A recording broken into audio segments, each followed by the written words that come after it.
Just my parents, my sister and I, so pretty small family, grew up north of Seattle. My dad worked for Ma Bell, if that's so, going kind of way back when it was Bell Corporation before it got bought out, and he'd come home and write books. So he's actually a New York Times best-selling author. My mom was a teacher, special education. She's an amazing, amazing woman. I think I grew up just watching my parents work so hard, and everything they created, they did themselves. I think you do kind of watch how hard your parents work and what they go through to make it happen, and it can't help but define kind of where you might want to go with your own life and career. And then of course there's, my dad had been in the Navy. That was also kind of a presence and just like stories told and stuff. That would go on to kind of field what I decided to do and who I'd become.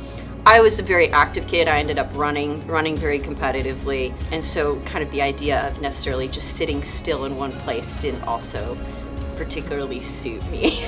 So I graduated from the University of Washington with a degree in business and accounting, but actually commissioned with the United States Navy to become a supply corps officer. Yeah, my first real job was with the United States Navy. I spent a total of 9 years with the Navy. The first 2 years were on an amphibious ship, also deployed to Iraq in support of the SEAL teams. I was actually fourth or fifth generation Navy. Both my grandfathers served, uncles, one grandfather actually passed away in World War II. It was something I grew up with, just stories and talk. Whether intentional or unintentional, it had really fostered a sense of curiosity about the world, a desire to serve, because it truly was a privilege to serve, and an honor, and there was a lot going on at that time. I graduated in 2004, and it was a really tough time for our country. During my last year in the Navy, I actually met my now husband, Dane, and he is an active duty officer with the Air Force.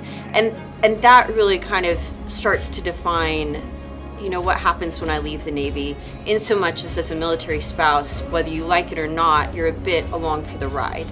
We very quickly realized we were going to be in it for the long haul.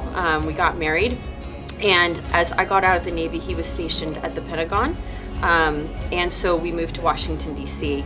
I was super grateful. I got offered a job as a project manager for construction for Otis Elevator. But the life of a military spouse, after a couple years, we were moved to the War College out in Leavenworth, Kansas. I got to stay with Otis, so they worked to find me a job in Kansas City, which was really cool.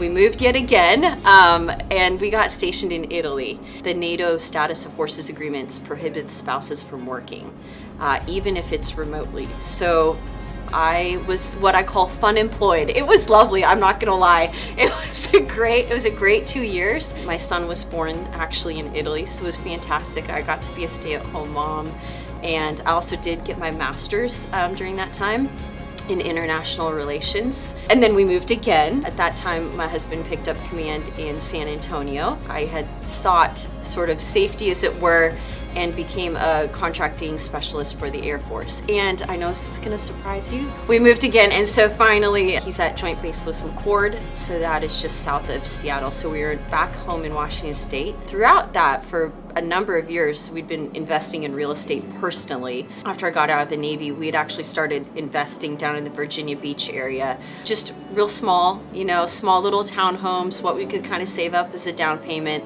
We were going slow and steady, and I think smart. In short, of course, real estate has fundamentally changed our life. Real estate has allowed us to do things and provide for a future in a way that I will be forever grateful for. I think I had found just a spectacular deal, is kind of the story, but didn't necessarily have the money to make it immediately happen.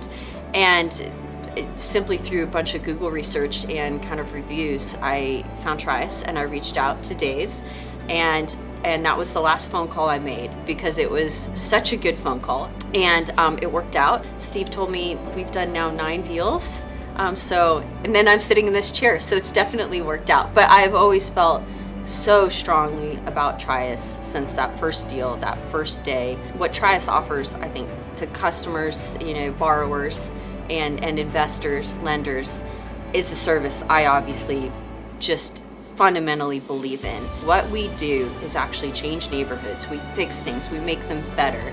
And I think what I really like about Trius is we also do it with a goodness and a kindness. And I believe in that. And I feel very strongly about Trius and about what it can do and what it has done. Personally, I I bring a lot of passion. I'm excited, right? And I want to help further that, of course. And to bring that, both my perspective, to investors, to maybe something they haven't seen or heard before, but also just provide them the support so that we can continue growing.